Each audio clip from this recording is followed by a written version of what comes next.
Yep.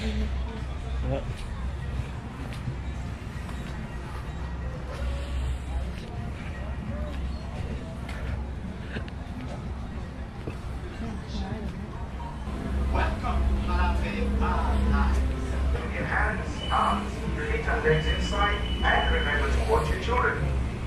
Your transport will be arriving shortly. Asante sana. Enjoy your adventure at Kilimanjaro Safari. For the health and safety of everyone, please wear a face covering. Wash your hands often Thank you. thoroughly.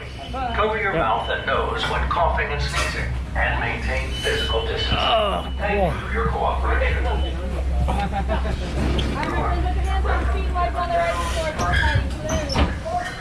Cool how they have the shield.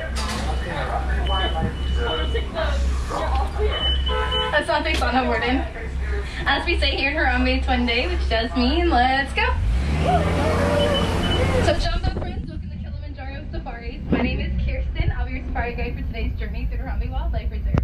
While we are moving, please make sure you're keeping all hands, arms, feet, and legs inside the truck at all times. And please make sure you're staying fully and completely seated throughout our whole journey. So please, no standing. If you do plan on taking any photos or videos, get those cameras and phones ready to go. We're not able to stop for every single animal, and those animals certainly don't stop for us. So make sure you just have those cameras ready. The first place we're going to visit is called the Little Ituri Forest. The animals here do tend to be pretty shy and they do like to hide, so we're going to try to keep a lookout for them through the trees and bushes in here.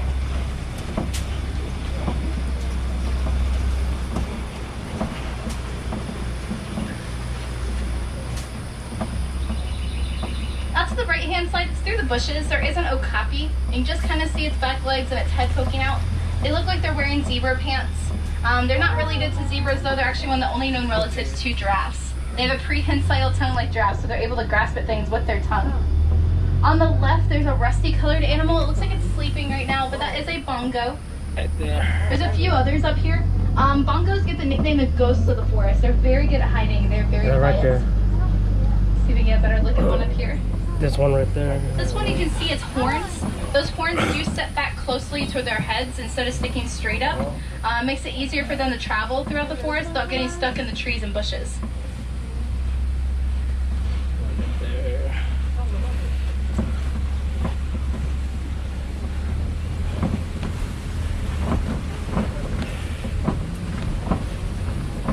On top of the hill, it's going to be on your right hand side. You might kind of already see it. There's a very large black and white bird up there. Just off to the right up here. Right there, right in the middle. That is a saddle-billed stork. They're about 4 feet tall and they have a 9-foot wingspan. That's just a foot less than that canopy above your heads right now. Saddle-billed storks do have monogamous relationships, so once they find their mate, they're paired for their entire lives. And to the left, that is a black rhino. Kind of looks like a rock out there. So black rhinos tend to be more solitary than other rhinos. They do, you'll usually see them by themselves. Unfortunately, rhinos are poached for their horns, and because of that poaching, rhinos don't have any known predators other than humans. They poach them because they think their horns have medicinal property. No proof that they do. They're actually made out of keratin, which is what your hair and fingernails are made out of. So it seems pretty pointless to poach them once you figure out that's something for as simple as hair and fingernails. On the right, there's a few greater kudu towards the top of the hill. They look like giant deer. The kudu, they get up to about 55 inches tall at their shoulders alone. They do have similar markings to those bongos with some of the white stripes coming down their sides. It mimics the sunlight coming through the trees and bushes. It's part of their camouflage. We will now make our way out of the Little Ituri Forest and start heading towards the Safi River. Something you might be able to guess from the name, the Safi River. We're going to start looking out for some of those water-dwelling animals.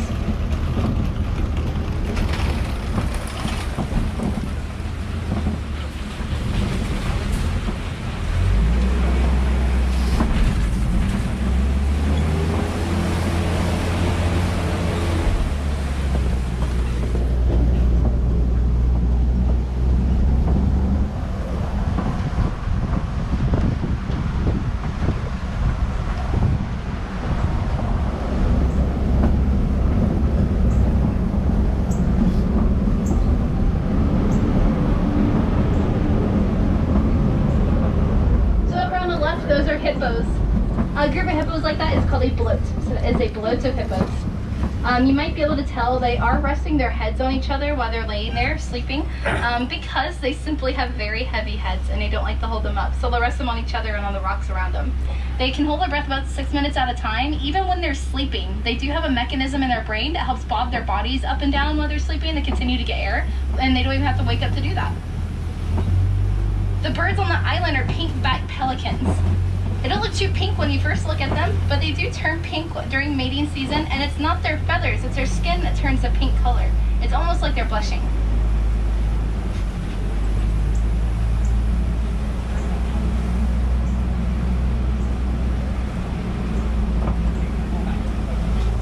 As we head up this way, we will be crossing over a bridge. It gets a little bit bumpy, so just make sure everybody's still staying fully and completely seated, especially on this bridge. Reason why, because if you look out to the left, those are Nile crocodiles.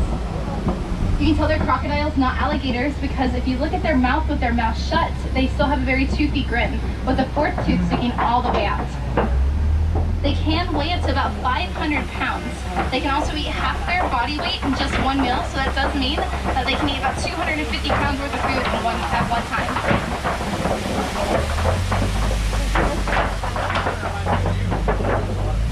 Now they might seem they are pretty dangerous. They also can be very gentle. So when it's time for their little ones to hatch, the crocodiles will actually roll their eggs around in their mouth and help soften up the eggshells. It makes it easier for their little ones to hatch.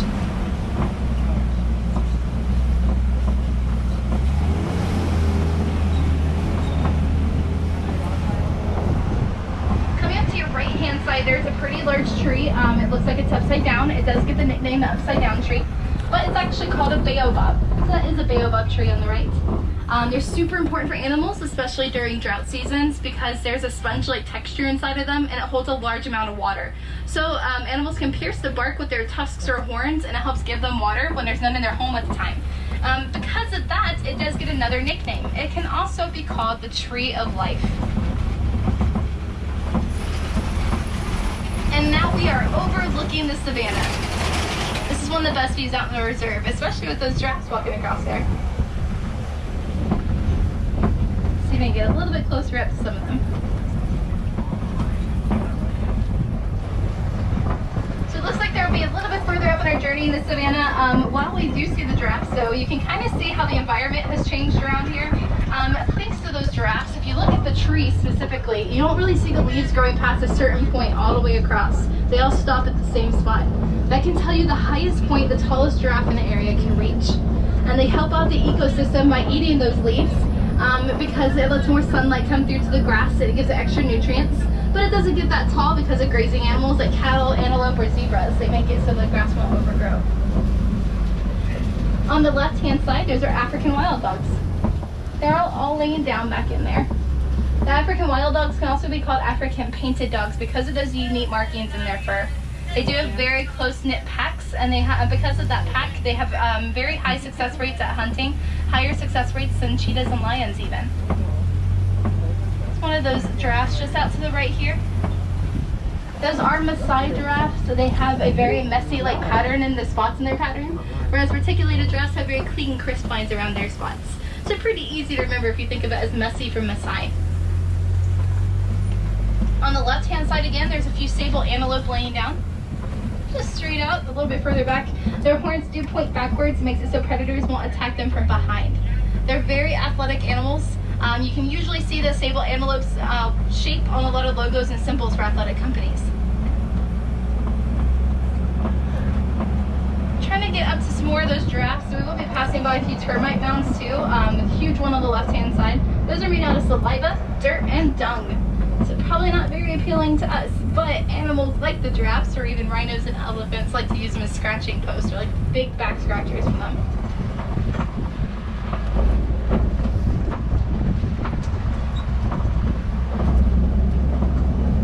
It's a good view of another one of those giraffes. A group of giraffes is typically called a tower unless they're all moving together, and instead it's called a journey if they're all moving.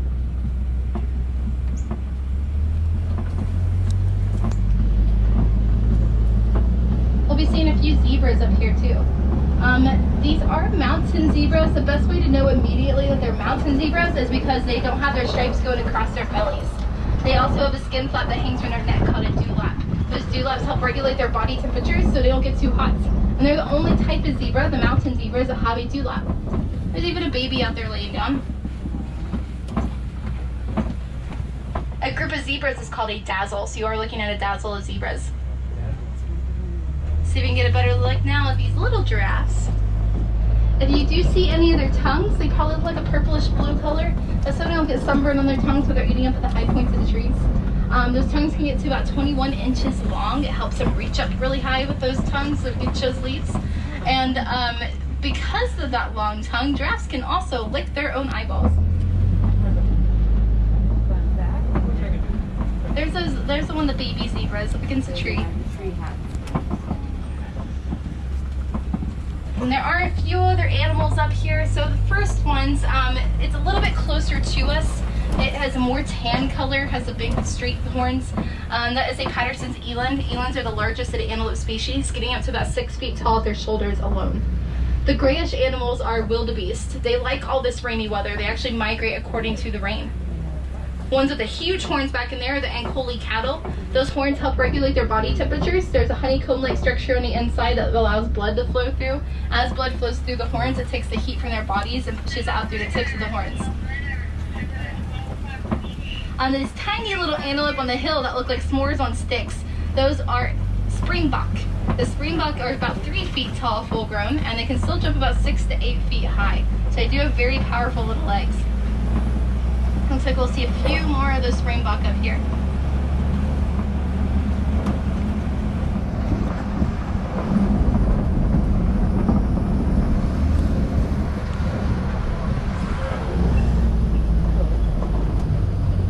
When they do jump, it is called pronking.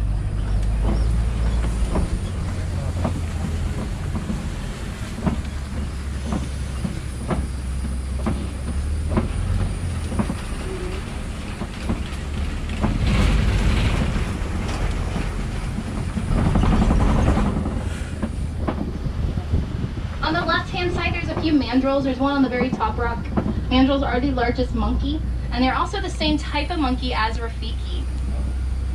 The males have the blue markings on their faces, but the females do not. That's the best way to know the difference between them. But on the right-hand side, there is an elephant. Really good view of it using its trunk right now. Their trunks are super versatile for them. They can small as a penny up off the ground with that trunk. And a full-grown elephant can fit about 5 gallons of water in that trunk as well. You might have also seen how it's flapping its ears some. So elephants, if they get a little too hot, they will flap their ears. It's like they're fanning themselves. It creates an air circulation around their body. Might be able to see that to the right again right here.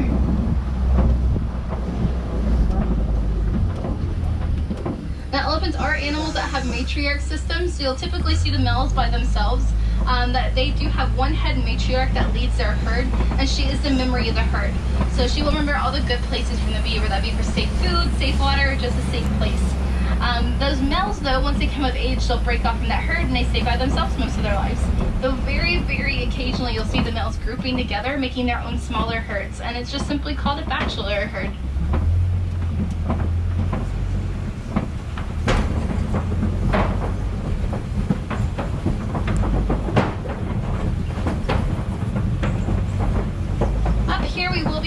Through some red clay pits. While we are, see if you can find any tusk marks in the clay from the elephants. They like to scrape at it and then they'll eat the clay. The reason why is because it gives them extra vitamins for their bodies. It's very similar to children eating vitamin gummies. So it looks like out to the right hand side there's some scrapes going up the clay here.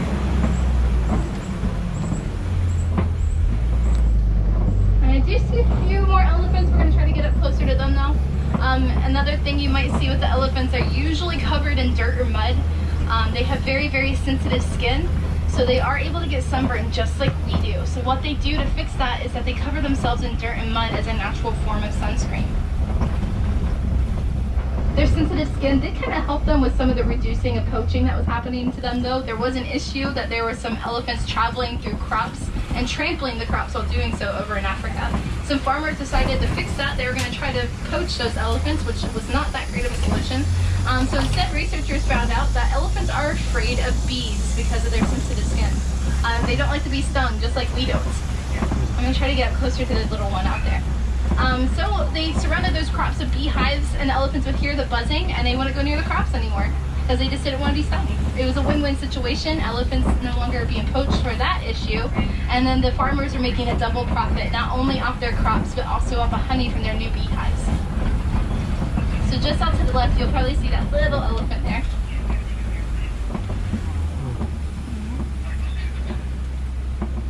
You can see her flapping her ears a little bit.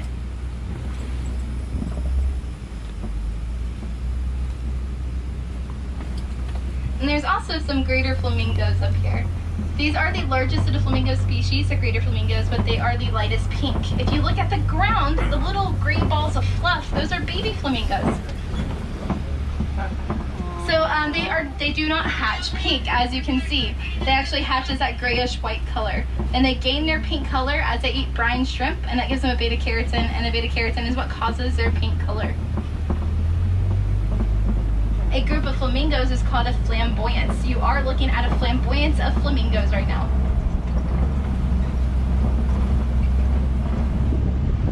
Really good view of those flamingos with the little baby elephant back in there.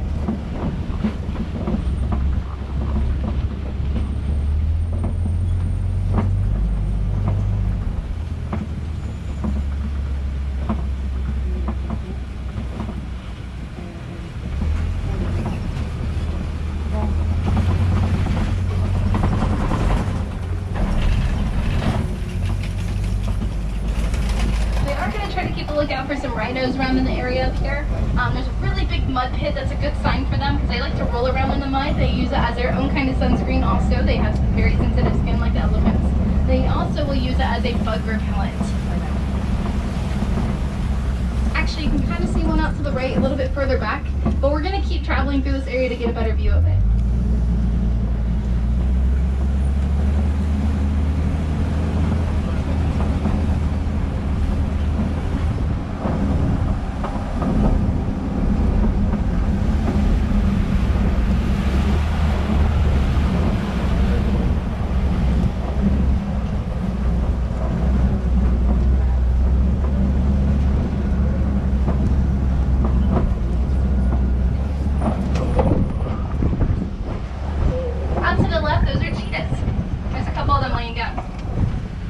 Cheetahs are diurnal cats. What that means is that they're more active throughout the day.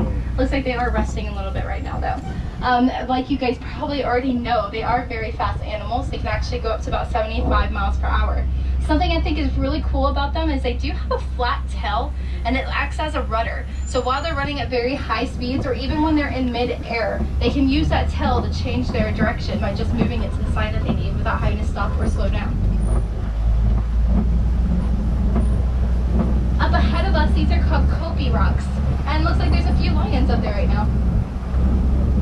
Unlike the cheetahs, lions are not diurnal, they're actually nocturnal, so they're more active at night. So it's pretty great to see them a little more awake right now. See if we can get a good view of those two right there. So throughout the day, their vision is very similar to ours, but at night, theirs gets about 8 times better than our vision. It makes it a lot easier for them to go out and do their hunting. And it is not the males that do the hunting, it's actually those females. The males are the ones that will stay back at home and they will take care of their cubs. They have a prickly tongue just like household cats, but you would not want the lions to lick you at all because their prickly tongue, if they were to lick you, it would only take 3 licks for it to be clean all the way up to the bone.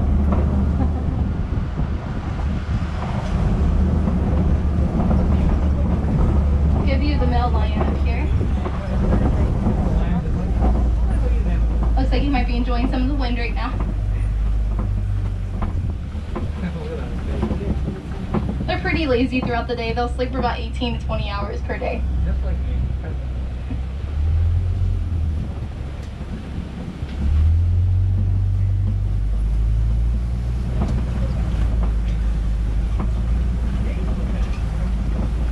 Keep looking to the left-hand side. They're a little bit further back, but the hairy-looking rocks are warthogs. There's 3 of them back in there, straight out.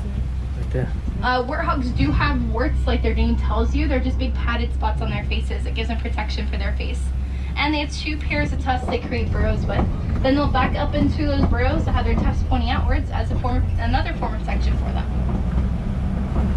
Looks like we found those rhinos, and there's also a couple bontebocks. Bontebocks are laying down right here, and a few ostriches. The bontebocks are kind of funny. They're very unathletic animals, and they're not able to jump or run very well at all. But those ostriches and rhinos do have something in common. They can run up to about 35 miles per hour each. The rhinos out there are white rhinos this time. They don't get their name from their color. It comes from their wide mouths. They're actually about the same color as the black rhino. The wide mouths, their name originated from the word white, which is Afrikaans for wide, not white. But white sounded like white, and that's how their name stuck around as the white rhinos.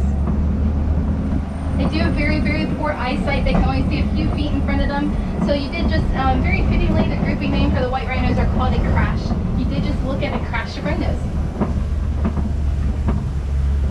Up here, we're going to be leaving that savanna and heading into the Magadi Glen. It's another woodland area. The animals here tend to be even more shy than the ones in the Ituri forest, so this is where we're especially going to have to look out for them.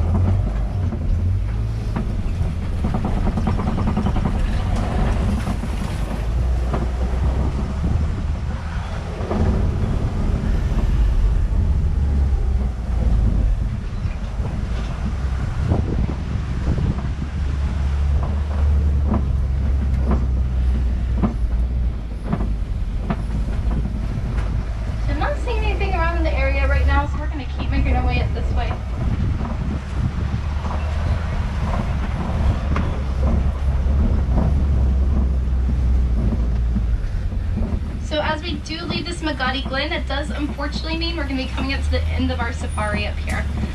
So if you guys would like to continue to try to help out some of those animals, one that is losing a lot of their homes are those elephants. So while you're out purchasing any items like chips, cakes, cookies, or even chapstick or household cleaners, look in their ingredients to see if they're using palm oil. Palm oil is harvested in the homes and habitats of the elephants, so they are losing their homes for that to be used in those items. But these companies can use alternative oils like sunflower seed oil, but they're choosing not to. So while you are out shopping for those items, try to see if you can start looking out for alternative brands using those alternative oils that help. They save some of the homes for the elephants. Are there any wilderness explorers aboard this truck? You're on the Simpa 1. So make sure you go get that safari patch for today. And if you are going to keep exploring here in Africa, just at the exit of safaris, there is a walking trail called Gorilla Falls. It's a really cool trail, a lot of other animals to see through there and other wilderness explorer patches. You can look out for gorillas and meerkats and even some other monkeys throughout there too. If you're going to head over to Asia, they have their own walking trail called the Maharaja Jungle Trek. And they have other animals like more native to Asia, like tigers.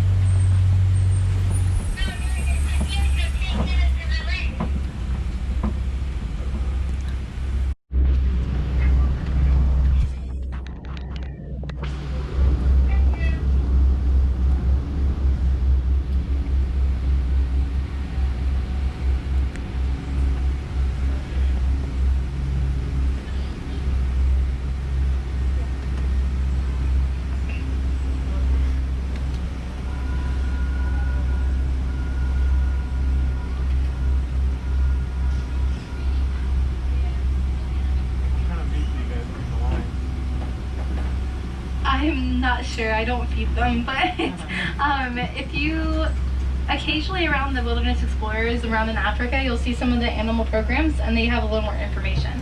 If you guys do go to Rafiki's Planet Watch, that's what that train is, they have a lot of information over there about how the animals are taken care of, and you can even see some of the veterinarian labs too and how they've helped out with some of the animals there too. That's where the animation station is as well. If you guys would like to learn how to draw some animals from the films, they do a step-by-step process so everybody can draw too.